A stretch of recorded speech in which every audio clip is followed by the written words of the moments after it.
Inilah ilmu sukma sejati yang tertinggi menurut kejawen. Sukma sejati. Di dalam pemahaman kebatinan dan spiritual yang tinggi, pemahaman kebatinan manusia akan sampai pada pemahaman yang dalam tentang Tuhan dan pemahaman yang dalam tentang sifat-sifat dan jati diri manusia yang sejati.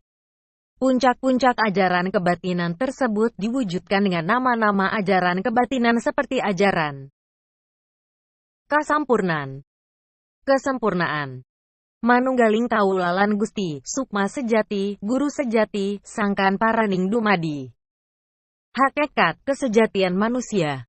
Desb. Nama-nama ajaran kebatinan di atas adalah konsep-konsep dasar dalam ajaran penghayatan kerohanian. Kejawen. Konsep-konsep tersebut diajarkan dalam banyak aliran kebatinan di Jawa dengan banyak istilah dan penamaan sendiri-sendiri. Konsep-konsep kebatinan yang sama juga diajarkan di banyak tempat, terutama di India dan sekitarnya. Penggunaan istilah dan namanya saja yang berbeda-beda. Salah satu puncak dalam ajaran kebatinan Jawa adalah ajaran sukma sejati. Istilah sukma sejati adalah sebuah konsep dasar kebatinan yang pada prakteknya diajarkan di banyak tempat dan aliran kebatinan dengan penamaan sendiri-sendiri. Ajaran sukma sejati tidak berdiri sendiri, tapi terkait dengan konsep ajaran lain, terutama terkait dengan ajaran manunggaling kaulalan Gusti. Istilah sukma sejati merujuk pada pengertian roh agung yang diciptakan Tuhan dalam pribadi manusia. Roh sejati manusia yang sesuai dengan citra tentang manusia pada saat Tuhan menciptakan manusia. Ajaran ini menekankan penghayatan keyakinan bahwa dalam diri manusia sebenarnya sudah terkandung roh agung ciptaan Tuhan yang berbeda dari roh-roh lain, yang sudah terkandung di dalamnya sifat-sifat Tuhan dan kuasa Tuhan jika roh agung itu selaras dan tersambung, manunggaling dengan Tuhan. Hanya saja dalam kehidupan sehari-harinya manusia terlalu larut dalam hidup keduniawian, sehingga menjauhkan roh agung manusia itu dari roh Tuhan. Manusia lebih dekat dengan duniawinya, sehingga jauh dari penciptanya.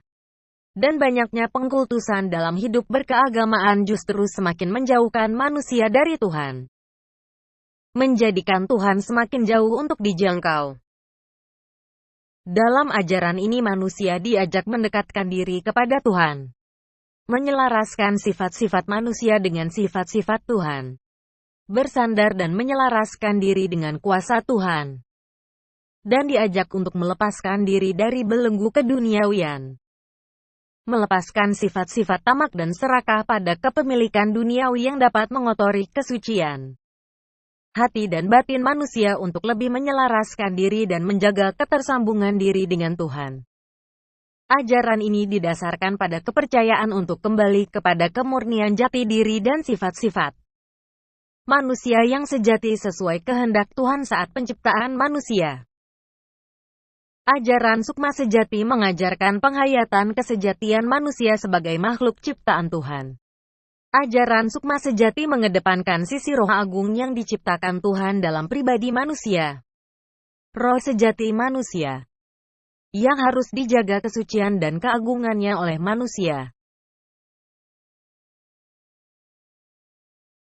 yang bukan hanya secara fisik, tetapi juga dengan rohnya manusia harus menyembah Tuhan. Ajaran sukma sejati yang mengedepankan sisi roh agung yang diciptakan Tuhan dalam pribadi manusia. Sukma sejati manusia mengindikasikan bahwa manusia tidak memerlukan roh lain untuk dipuja, berhala, dan tidak memerlukan roh lain sebagai sumber kekuatan, khodam dan jimat. Sebagai roh agung ciptaan Tuhan. Roh, sukma sejati manusia memiliki keilahian, yang bila sisi keilahian ini diutamakan, maka roh, sukma sejati manusialah yang akan berkuasa atas roh-roh lain. Bukannya dikuasai oleh roh-roh lain, atau bergantung kepada roh-roh lain. Untuk itu manusia harus menyandarkan hidupnya dan mengkondisikan sukmanya supaya selalu selaras dengan keilahian Tuhan.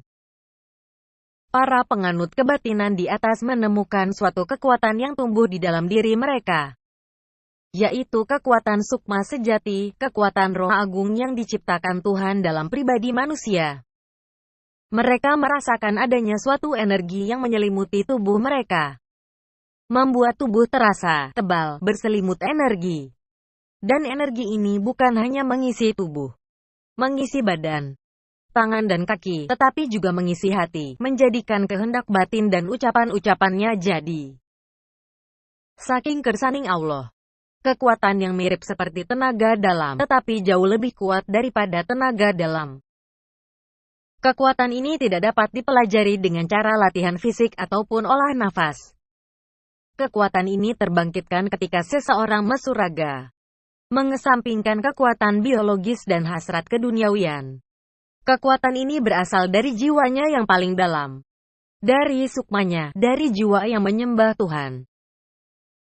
Awalnya kekuatan ini tidak bisa dikendalikan secara pikiran, hanya dibiarkan saja mengalir mengisi tubuh, tapi kemudian bisa dikendalikan secara batin. Kekuatan ini jelas bukan bagian dari kekuatan fisik, karena kekuatan ini adalah kekuatan sukma manusia. Kekuatan ini terkendalikan dengan menyatukannya dengan kehendak dan niat batin, merasuk menyatu dengan hati. Sesuai tingkatan kedalaman penghayatan keyakinan pada kesejatian diri dan kekuatan kebatinan masing-masing penganutnya. Kesatuan roh pancer dan sedulur papat sebagai sukma sejati seseorang akan mampu meniadakan roh-roh dan pribadi lain dalam dirinya, menjadi perisainya dari serangan roh-roh lain, dan menempatkan dirinya tidak di bawah pengaruh atau kuasa roh-roh duniawi lain. Kekuatan dan kegaiban sukma manusia meniadakan roh-roh lain dari tubuhnya, yang bahkan roh-roh gaib kelas atas seperti dewa dan buta pun akan tidak berani datang mendekat untuk maksud menyerang. Banyak para penganutnya yang selain juga mampu menyembuhkan berbagai macam penyakit, juga mampu menghidupkan kembali orang yang sudah mati, walaupun sudah berhari-hari mati, yang belum waktunya mati. Ketika kekuatan ini sudah menyatu merasuk dalam diri seseorang, maka kekuatan dari niat batin dan kehendaknya bisa menjadikan suatu kejadian hanya dengan mengkonsentrasikan batinnya saja tanpa perlu amalan gaib atau aji-aji. Kegaiban seorang Linuwih dan Waskita, dan semua perkataannya jadi. Dan ketika kekuatan ini menyatu dengan kesaktiannya, maka sulit sekali ada manusia dan makhluk halus yang dapat menandinginya. Karena kesaktiannya menjadi berlipat-lipat ganda kekuatannya setelah dilambari dengan kekuatan sukmanya dan dirinya sendiri diliputi oleh suatu kegaiban yang tidak dapat ditembus oleh ilmu gaib dan aji-aji kesaktian. Sekalipun seseorang tidak menekuni ilmu kesaktian kanuragan, tapi kekuatan fisiknya akan menjadi jauh lebih kuat ketika dilambari dengan kekuatan sukmanya. Suatu kekuatan yang jelas tidak semata-mata berasal dari kekuatan fisiknya. Selain diri mereka sendiri diliputi oleh suatu kegaiban yang tidak dapat ditembus oleh ilmu gaib. Kegaiban mereka pun dapat menenggelamkan, menghapuskan keampuhan ilmu gaib dan ilmu khodam, ilmu sihir dan guna-guna. Orang-orang yang menekuni dan mendalami kebatinan ini biasanya memiliki kegaiban dan kekuatan sukma yang tinggi, yang berasal dari keselarasan batin dan sukmanya dengan kemahakuasaan Tuhan, menjadikan mereka memiliki kegaiban tinggi, dan menjadikan mereka orang-orang yang Linuwih dan Waskita. Mereka membentuk pribadi dan sukma yang selaras dengan keilahian Tuhan, membebaskan diri dari belenggu keduniawian, sehingga berpuasa dan berprihatin tidak makan dan minum selama berhari-hari bukanlah beban berat bagi mereka, dan melepaskan keterikatan roh mereka dari tubuh biologis mereka. Kemampuan melolos sukma bukanlah sesuatu yang istimewa. Bahkan banyak di antara mereka yang kemudian moksa bersama raganya berpindah dari alam manusia ke alam roh tanpa terlebih dahulu mengalami kematian. Kekuatan kegaiban tersebut di atas memang tidak mudah mendapatkannya. seseorang harus menempa dirinya, mesuraga penuh keprihatinan untuk menempa batin dan sukmanya. Laku puasanya pun berbeda dengan puasa yang biasa dilakukan orang kebanyakan. Jenis puasanya adalah apa yang disebut puasa ngeblank. Puasa ngeblank banyak dilakukan oleh orang-orang yang bergelut dalam dunia kebatinan, spiritual, dan tapa brata. Kegaiban dalam puasa ngeblank tidak dapat disamakan dengan puasa bentuk lain.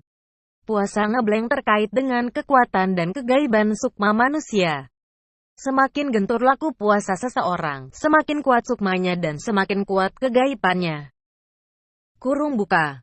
Baca. Laku prihatin dan tirakat. Titik. Pada orang-orang yang tekun menjalani kebatinan, spiritual dan tapa brata. Teka rasa dan batin. Melihat gaib. Terawangan gaib. Weru sak durunge winarah. Melolos sukma. Medar sukma. Desbe. Biasanya merupakan bagian yang tidak terpisahkan dari kegaiban sukma mereka.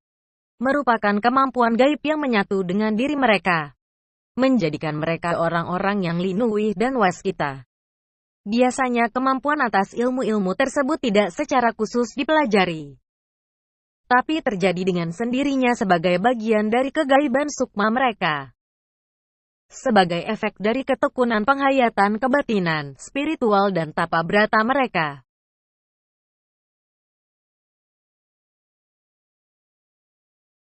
Selain menjadi mumpuni dalam kesaktian fisik, kegaiban sukma mereka juga menjadikan mereka mengerti dunia kegaiban tingkat tinggi. Makhluk-makhluk halus tingkat tinggi. Dewa dan wahyu dewa. Dan weru sak durunge winarah. Dan kekuatan gaib sukma mereka menjadikan mereka berkuasa di alam gaib. Mengalahkan kekuasaan roh-roh dan makhluk halus tingkat tinggi sekalipun. Dan mereka juga berkuasa menciptakan kegaiban-kegaiban, tanpa perlu amalan gaib dan kodam. Banyak orang yang benar mendalami kebatinan. Misalnya yang mengikuti pendalaman kebatinan melalui aliran-aliran kebatinan kejawen yang mengajarkan kesejatian manusia. Dalam dirinya sudah terkandung kegaiban yang ketika pasrah menerima dirinya diserang dan dianiaya. Justru dirinya menjadi tidak dapat diserang dan tidak dapat dikenai pukulan. Dan bila berniat memberi pelajaran kepada penyerangnya, orang itu hanya perlu mengkonsentrasikan kegaiban sukmanya bahwa ketika seseorang menyerangnya, maka penyerangnya itu akan kehilangan kekuatannya. Kehilangan ilmunya, diam mematung tak dapat bergerak, lumpuh tak dapat berdiri, desbe. Kegaiban sukma mereka memusnahkan keampuhan ilmu gaib dan ilmu khodam, ilmu sihir dan guna-guna, dan berbagai macam bentuk serangan gaib. Seseorang yang sudah sedemikian itu, yang sadar dirinya sudah seperti itu, maka istilah-istilah sekti tanpa aji, dikdaya tanpa japa mantra, ngeluruk tanpa bala, suro diro jaya ningrat lebur dening apa ngastuti, menang tanpa ngasorake, desbe, bukan hanya menjadi slogan-slogan filosofis saja, tapi sudah menyatu dengan kepribadian dan diamalkan dalam kehidupan mereka yang harus senantiasa selaras dengan kemahakuasaan Tuhan. Segala kekuatan jahat dan kesombongan manusia akan luluh dan tunduk oleh perbawa pengayoman, kebaikan dan kerendahan hati, sesuai kedalaman penghayatan kebatinan mereka. Sukma sejati akan menjadi guru sejatinya, memberinya pencerahan setiap saat dan menuntunnya pada segala sesuatu perbuatan benar yang harus dilakukannya. Sukma sejati akan menjadikannya aku yang baru. Sebuah pribadi baru yang merupakan pengejawantahan kesejatian pribadi sang sukma sejati. Sukma sejati akan hidup kuat di dalam dirinya, menjadi kekuatan dalam hidupnya. Ada satu penggalan kalimat dari suatu amalan dalam kebatinan kejawen. Walaupun kelihatannya biasa saja dan biasa digunakan sebagai bagian dari suatu amalan ilmu, tapi memiliki makna spiritual yang dalam yang adalah salah satu puncak dalam keilmuan kebatinan spiritual kejawen, yaitu ajaran tentang sukma sejati.